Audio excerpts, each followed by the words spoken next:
요즘 젊은 세대들이 가정과 자녀에 대해 생각하는 것이 굉장히 우리가 주의를 해야 될 부분들이 있습니다. 요새 세대를 비혼 시대라고 그럽니다. 결혼하지 않고 살겠다. 20대, 30대 젊은 처녀들한테 설문조사해 본 통계청 발표를 보니까 여자들한테 앞으로 결혼할래? 안 할랍니다.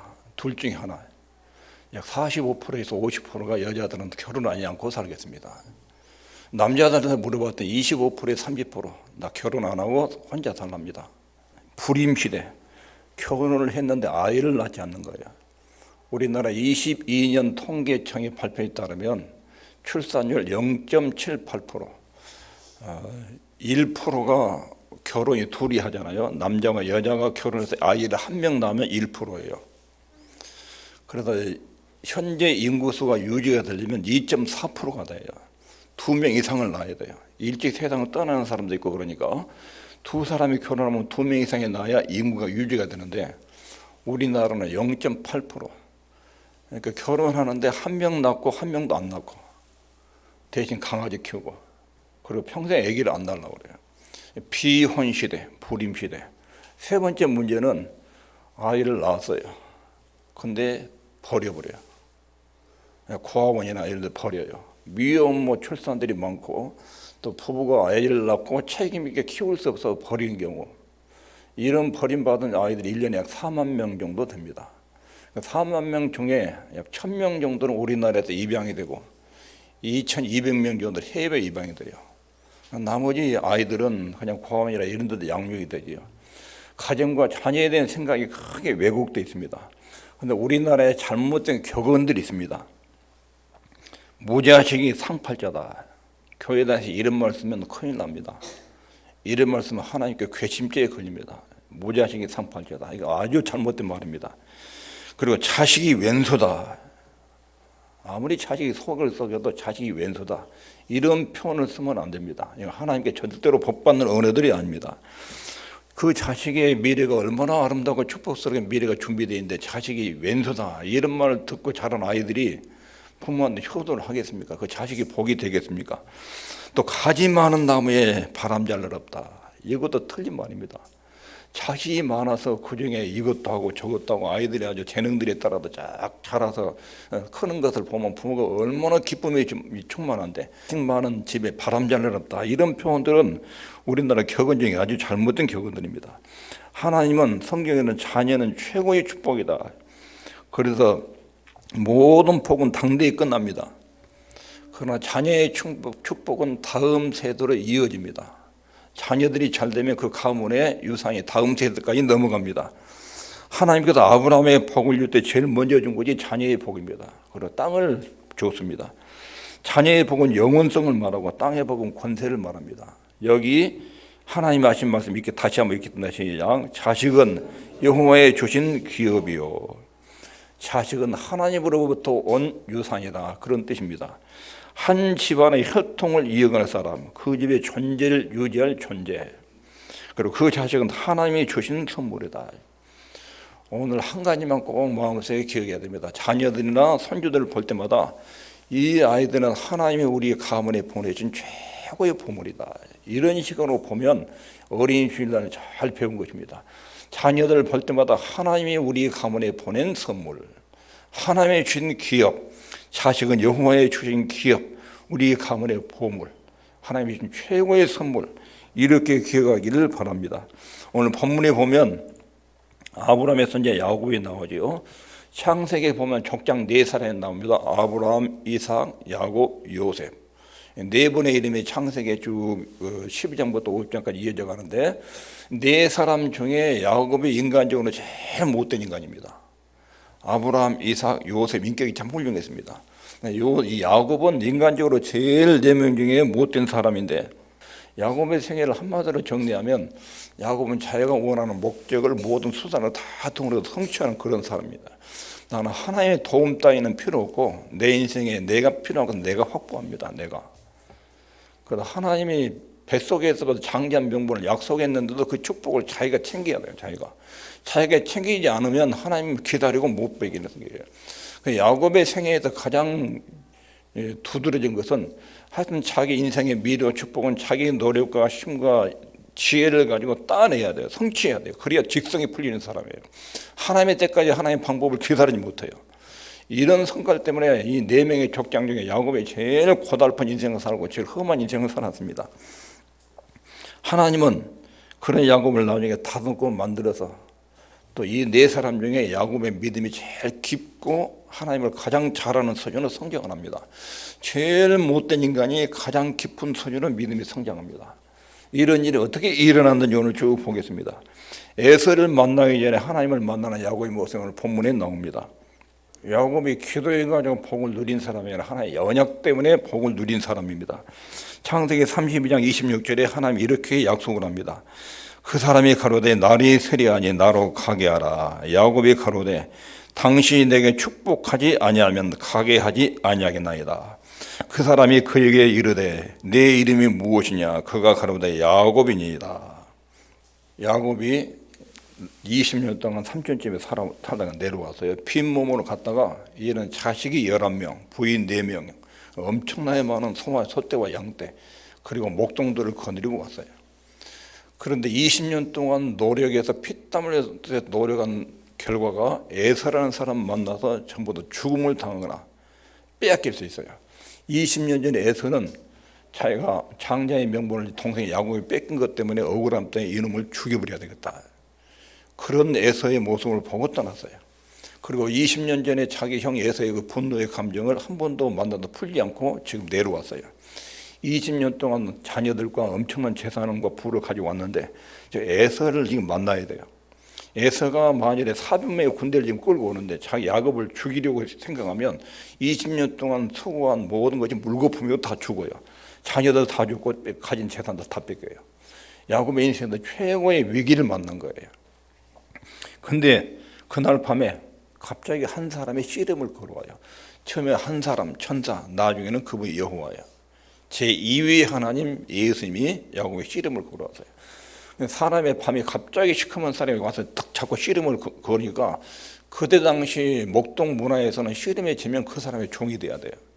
그러니까 앉아야 돼요. 하여튼 앉기에 도 밤새도록 버틴 거예요. 하나님하고 사람하고 씨름하면 누가 이겨야 정상입니까? 내가 오늘 항복하고 하나님 이겨야 돼요. 근데 야곱은 절대로 안 넘어가려고 그래요. 이거 야곱의 지금까지 살아왔던 인생이에요. 하나님이 주권에 자기 인생을 맡기지 않고 나는 내 인생을 내가 개척합니다. 하나님 나는 못 믿겠습니다. 하나님 때까지 못 기다립니다. 내 인생의 축복은 내가 알아서 챙깁니다. 이런 주의였어요. 그리고 여기서 그 기질이 나타나죠. 하나님과 결혼도 교의 욕심을 가지고 안 버티고 안 넘어가요. 상대가 하나님이라는 걸 나중에 점점 느끼지요. 그래도 버티고 안 넘어가요. 하나님이라는 것 알았으면 빨리 너무 자빠져야지. 항복합니다. 그래야죠. 그러니까 하나님이 그냥 환도뼈를 탁 쳐가지고 위복을 지켜요. 야곱이 그때 하나님께 다 하는 말이 하나님 절대로 축복하지 않고는 떠날 수 없습니다. 하도 안 넘으니까 네 인생 네가 알아서 나 간다 하고 때려버린 거거든요. 그러니까 나를 복 주지 않으면 절대로 갈 수 없습니다. 그러니까 하나님이 그때 뭐라고 물어보면 네 이름이 무엇이냐 갑자기 이렇게 물어봐요. 축복을 주라고 하는데 왜 이름을 물어봅니까? 이 말은 네 정체가 뭐냐 그 말이야. 야곱이 뭐라고 대답하죠? 내 이름은 야곱입니다. 이 말은 사기꾼입니다. 사기꾼. 하나님의 복을 주기 전에 야곱의 본질적인 정체를 깨닫게 해요. 네 이름이 뭐냐? 왜 사기꾼이 나한테 복을 주라고 하느냐? 사기꾼입니다. 사기꾼이 왜 나한테 복을 주라고 하냐? 사기꾼하고 축복은 안 맞아요. 그런데 하나님이 그 사람이 그에게 이르되 내 이름이 무엇이냐? 야곱입니다. 사기꾼입니다. 그 다음에 29절에 보면 거기서 야곱에게 축복한지라. 하나님의 사기꾼한테 복을 내려요. 그러면 야곱의 복이 야곱의 행위에 나온 것입니까? 하나의 은혜입니까? 사기꾼은 복 받을 수 없어요. 네 이름이 뭐냐? 사기꾼입니다. 사기꾼이 왜 나한테 복을 보느냐? 그런데도 하나님이 복을 줘요. 그럼 이 복의 원천이 뭔지 그 언약에 따른 복이에요. 야곱이 그 행위에 따라서 복이 이루어진 거죠. 하나님 언약에 따라서. 25장 창세기 25장 23절에 보면 야곱과 에서가 뱃속에 있을 때 하나 이런 말씀하셔요. 여호와께서 그에게 이르시되 두 국민이 네 태중에 있구나. 두 민족이 네 복중에서부터 나누이다.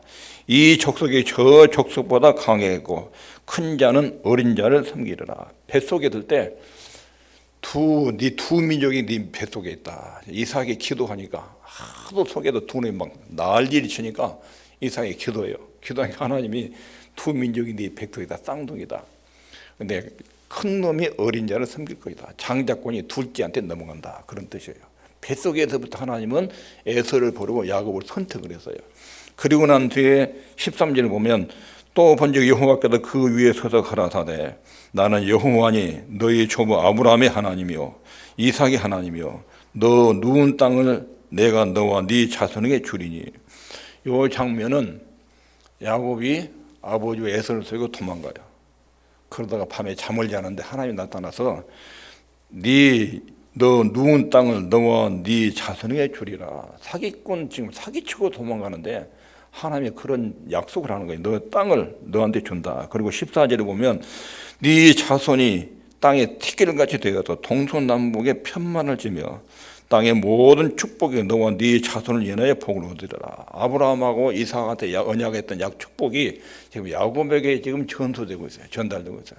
야곱이 사기치고 도망갈 때 하신 말씀이에요. 그리고 15절에 보면 내가 너와 함께해서 네가 어디로 가든지 너를 지키며 너를 떠나지 아니하리라. 언제요? 아버지 속이고 이삭 속이고 아버지 이삭 속이고 형님 속이고 에서 속이고 도망갈 때 그때 하나님이 이런 약속이에요. 그러니까 야곱의 이 지금 언약된 복은 야곱이 행위에 따른 것이 아니라 아브라함과 이삭의 복이 지금 야곱에게 전수되고 있는 그런 내용들을 기록하고 있습니다. 네가 어디로 가든지 너를 지키면 너를 떠나지 아니하리라. 그런 상태로 이제 삼촌집 라반의 집에서 20년을 보내요. 20년 지나면서 삼촌의 재산들이 야곱에게 싹 돌아오잖아요. 전부 다 얼룩이가 돼가지고 야곱의 소유로 돌아와요. 그러니까 야곱의 그 많은 재산들이 넘어가니까 라반의 자식들이 굉장히 열받기 시작합니다. 우리 재산이 저놈한테 다 넘어간다. 그러니까 이제 강제로 뺏어버릴 그런 구상을 하게 돼요. 그때 하나님이 야곱에게 나타나서 하신 말씀이 이릅니다. 여호와께서 야곱에게 이르시되 내 조상의 땅 내 족속에게로 돌아가라. 내가 너와 함께 있으리라 하신지라. 즉 가나안 땅으로 돌아가라. 내가 너의 아브라함과 이삭의 언약한 가나안 땅으로 가라. 너는 하란에서 살 사람이 아니다. 그러나 하란의 분위기가 험하게지는 것은 내가 너를 가나안 땅으로 돌려보내기 위한 조치다. 이런 내용이 들어있어요.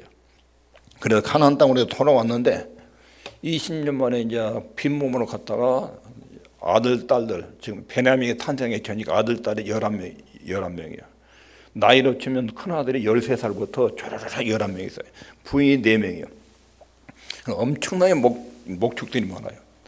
그리고 거기에 목축들을 관리하는 목동들이 수가 많아요. 엄청난 때를 이루어서 가나안 땅에 왔습니다. 근데 가나안 땅에서 살려면 반드시 에서의 그 지역이요. 에서의 허락을 받아야 돼요.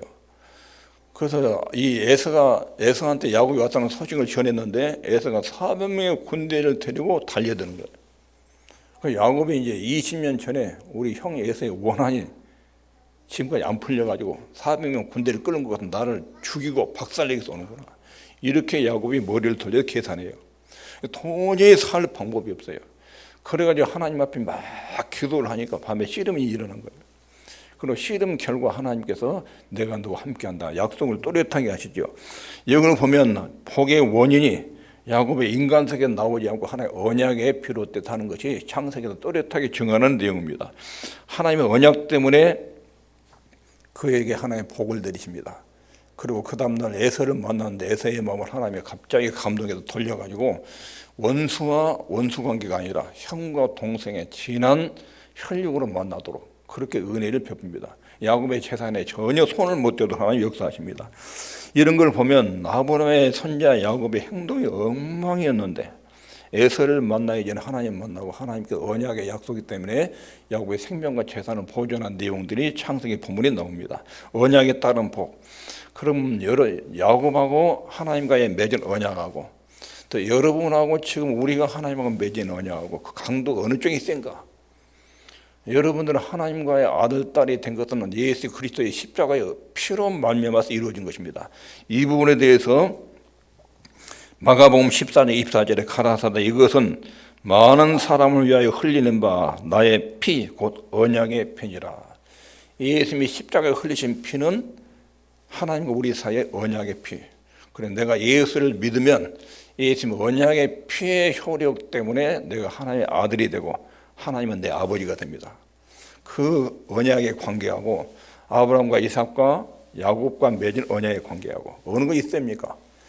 그것을 구약, 옛 언약이래요. 옛 언약. 신약은 새 언약. 새 언약은 예수 그리스도의 십자가의 피로 하나님과 아들, 딸의 관계가 형성되는 거예요. 이게 새 언약이고, 구약은 율법에 의해서 하나님과 아들, 딸의 관계가, 하나님은 그의 하나님, 그리고 그들은 하나님의 백성. 이 관계가 구약, 옛 언약이에요. 신약이 훨씬 더 언약의 강도가 셉니다. 그래도 히브리서 14장 5절에 그가 친히 말씀하시기를 내가 과연 너희를 버리지 아니하고 과연 너희를 떠나지 아니하리라. 절대로 언약 백성을 하나님 버리거나 떠나지 않는다. 하나님의 야곱 같은 사기꾼에게 함께 가지고 복을 주었던 것은 조상들의 맺은 언약에 의해서 이루어진 복이라면, 하나님의 여러분과 저에게 복을 내리고 은혜 주시고 함께 가지고 떠나지 않는 것은 예수님의 십자가의 피의 효력에 의해서 언약 백성이 된 것입니다. 하나님의 예수 믿는 사람을 자기 아들, 딸로 받아줍니다. 그리고 구약 백성들은 하나님이 하나님이고 그들은 하나님의 백성이에요. 아들, 딸의 관계라고 표현하지 않아요. 근데 신약 백성들은 예수님 안에서 하나님 우리 아버지가 되고 우리는 그분의 아들, 딸이 됩니다. 예수님의 피로 맺은 언약, 이것으로 인해서 우리가 하나님의 아들, 딸이 됐는데, 그 언약, 예수님의 피로 맺은 언약 관계에서 하나님과 우리의 관계는 굉장히 돈독하고 끊을 수 없는 관계, 아름다운 관계가 된 것입니다. 오늘 본문에 보면 자녀에 대한 야곱의 신앙이 두 가지로 고백이 됩니다. 첫 번째는 30장 1절에 여기 지금 라헬이 야곱에게 요구한 내용입니다. 나로 자식을 낳게 하라. 그렇지 않으면 내가 죽겠노라. 그때 야곱이 하는 말이 있겠습니다. 시작. 그대로 성취치 못하게 하신 이는 하나님이시니 내가 하나님을 대신하겠느냐. 야곱이 라반 집에서 20년을 사는데 거기서 부인 4명을 얻었잖아요. 4명을. 근데 큰언니 레아는 아이를 잘 낳아요. 아들을 벌써 4명을 낳았어요. 그 당시 아이를 못 낳으면 여자들은 그 완전히 사람 취급을 못 받습니다. 구약시대에서는 아이들이 재산이에요. 그런데 자기 언니는 야곱과의 관계가 애기들이 4명 낳는데 라헬의 애기가 1명도 없어요. 자기 남편한테 화풀이 하는 거예요. 언니는 4명의 애기 낳는다는 왜 애기도 1명도 없냐. 나로 애기 낳게 해라. 안 그러면 나 죽어버린다. 얼마나 지금 살맛이 안 나는지 굉장히 신경적인 태도예요. 야곱이 하는 보시면 야곱이 하는 말, 자녀에 대한 야곱의 신앙이 여기 표현되어 있지요. 내가 너하고 결혼할 수 있고 너를 사랑할 수 있고 살 수 있는 것은 내가 할 수 있는 일만, 네가 아기를 갖느냐 못 갖느냐 하는 문제는 하나님이 하실 일이지 왜 나한테 하나님의 역할을 대신하라고 하느냐. 이렇게 지금 야곱이 지금 말하고 있는 거예요. 여기서부터 좀 생각해 봐야 됩니다. 자식을 낳고 못 낳고 하는 것은 하나님의 영역이다. 생명의 문제는 하나의 영역이 사람의 영역의 문제가 아니라는 것입니다. 이것은 내 능력 밖의 일이다. 내가 하나님을 대신하겠느냐. 내가 너를 내 아내로, 그리고 4명 중에 가장 사랑할 수 있고 사랑하고 너한테 있으니까 다 할 수 있지만 아기가 생기고 안 생기고 문제는 내 영역이 아니다. 하나님의 영역이다. 이게 야곱의 신앙 고백이 이렇게 표현되고 있습니다. 여기에 내용이 뭐냐면 인간의 노력과 소고가 있습니다. 그런 소고의 결실은 하나님이 맺게 하십니다. 하나님의 복을 내리면 소고의 열매를 맺는 것이고 하나님의 복을 거두면 아무리 소고해도 누리지 못하는 경우가 많습니다. 더구나 생명의 문제에 관한 엄청난 은혜가 필요합니다. 오늘 본문 내용은 야곱이 20년 동안 하란에서 살다가 형님과 원수를 지내다가 하나님의 은혜로 그리고 전 재산과 11명의 자식들을 데리고 지금 가나안 땅으로 내려오고 있습니다. 그리고 형님을 만납니다. 원수로가 아니라 아우와 형으로 그 아름다운 관계로 만나는 내용이 기록되어 있습니다. 에서 입장에서 볼 때 20년 전에 야곱은 빈몸으로 도망갔어요. 집 나갔어요. 빈몸으로. 사기치고 밤중에 도망갔어요. 빈몸으로. 그런데 지금 에서 앞에 딱 눈에 보이는 게 뭐지요? 엄청나게 많은 소떼와 양떼가 있고 세상에 애기들이 11명이 쫙 서있는 11명이. 그리고 여자들이 4명이 서 있는 거예요. 4명이. 그래서 첫 줄, 둘째 줄, 셋째 줄 이렇게 딱 있는 거예요. 첫 줄에 종들 자식들, 부인하고 종기 자식들. 둘째 줄에 레아의 자식들. 셋째 줄에 라헬과 요셉. 요 사람이 하도 많으니까 에서가 놀래가지고 요 사람들이 도대체 누구냐? 이 사람이 누구냐? 그러니까 지금 야곱이 태도하는 내용 여기에서 끝에 보고 있겠습니다. 시작. 하나님이 주의 종에게 은혜로 주신 자식입니다. 에서가 자녀들에서 물어보니까 야곱의 신앙 고백과 함께 나와요. 하나님이 저에게 은혜로 주신 자식. 굉장히 중요한 고백이죠. 야곱은 엉망인데 자식에 대한, 가정에 대한 신앙이 확실했습니다. 내 아들, 딸들이 요 사람들이 11명인데 하나의 은혜로 나한테 주신 자식입니다. 우리 가정의 최고의 보물들입니다. 하나님 우리 가문에 보내신 아이들입니다. 그런 고백이에요. 이것은 내 노력, 내 공로로 만들어진 것이 아닙니다. 하나님 은혜로 주신 자식입니다. 하나님이 은혜로 주신 자식. 여러분 자녀를 볼 때마다, 손자 손녀를 볼 때마다 하나님이 은혜로 우리 가문에 보내진 자녀, 이렇게 보시길 바랍니다. 오늘부터 꼭 애기들 볼 때마다 하나님 우리 가정에 보내진 선물, 하나님 우리 가정에 보내준 최고의 선물, 아들, 딸을 볼 때마다, 손자, 손녀를 볼 때마다 그런 생각으로 여기 내게 주신 자식, 하나님 내게 맡기신 사람, 요 믿음 하나 있으면 가정교육, 자녀교육은 끝나는 것입니다. 하나님이 내게 준 자녀, 우리 가정에 보낸 보물 같은 선물, 요 마음을 딱 갖고 있으면 자녀교육은 그보다 더 좋은 것이 없습니다. 하나님과의 관계에서, 자녀를 볼 때 하나님과의 나와의 관계에서 은혜로 주신 자녀, 은혜로 받은 것이다. 그래서 이런 마음을 가지면 자녀를 통해서 또는 자녀 때문에 하나님 앞에 감사를 드리게 됩니다. 이런 부모의 모습을 보고 자란 아이들은 절대로 탈선하지 않습니다. 자식으로 인해서 하나님께 감사하는 부모, 이것이 자녀의 교육에도 최고로 중요한 부분입니다. 나는 너희들 때문에 행복하다. 너희들이 우리 가문에 태어난 것을 내가 너무 하나님께 감사한다. 그리고 너희들 때문에 내 인생의 보람을 느낀다. 자녀들 볼 때 꼭 그런 생각으로 보기를 바랍니다. 그리고 그런 심정이 말로 행동으로 자녀들에 표현되어야 됩니다. 가정에도 그러고 교회에서는 어린아이들 보면 너희들이 우리 교회의 미래다. 나라에 어디서 어린아이 보면 너희들이 우리 국가의 미래다. 어른들이 어린아이를 대할 때 그런 시각으로 대해야 됩니다. 그러면 그런 분위기에서 자란 아이들은 굉장히 행복하고 건강하고 튼튼하게 자랍니다. 그런 분위기에서 자란 가정, 교회, 국가, 어린이관이 그렇게 정립된 나라에서는 어린이들의 미래가 창창합니다. 따라하겠습니다. 자녀는 말로 키우는 것이 아니라 생활로 키웁니다. 원만한 부부 사이, 부부가 원만하게 지내고 사는 것, 부모의 신앙적 자세, 안정된 가정, 교회를 바로 섬기고 하나님을 바로 섬기는 경건한 신앙, 그 가치관, 이런 것이 자녀를 생활로 키우는 거예요. 생활. 부모의 삶의 폼이 자녀들에게 고스란히 전달돼요. 부모는 가치관도 엉망이고 신앙 경건도 엉망이고 원만한 부부싸움이 아니라 맨날 싸움을 하고, 그리고 자녀들에게 아무리 좋은 학원, 아무리 좋은 말을 해도 그게 통하지 않습니다. 자녀는 말로 키우는 것 있잖아요. 생활로 키웁니다. 둘째, 따라하겠습니다. 자녀는 귀로 배우는 것이 아니라 눈으로 배웁니다. 듣고 배운 게 아니라 보고 배운다. 보고. 부모의 행동을 보고 배워요. 듣고 배운 것이 아니라. 모든 가치관과 기준이 부모로부터 그대로 물려받습니다. 은혜에 대한 감사, 내 자녀는 하나님이 우리 가문에 보낸 선물, 최고의 보물입니다. 이런 생각을 가지고 사는 부모, 그런 심정을 가지고 아들, 딸과 손자, 손녀를 대하면 그건 최고의 교육이고 가장 아름다운 결과를 맺습니다. 오늘도 여러분들의 아들, 딸, 손자, 손녀들에게 이래라 저래라 긴 말할 것이 아니라 우리 아들, 딸들은 말로 배운 것이 아니라 행함으로 배운다. 그리고 우리 자녀들은 귀로 배운 것이 아니라 눈으로 배운다. 이것을 늘 기억하시길 바랍니다.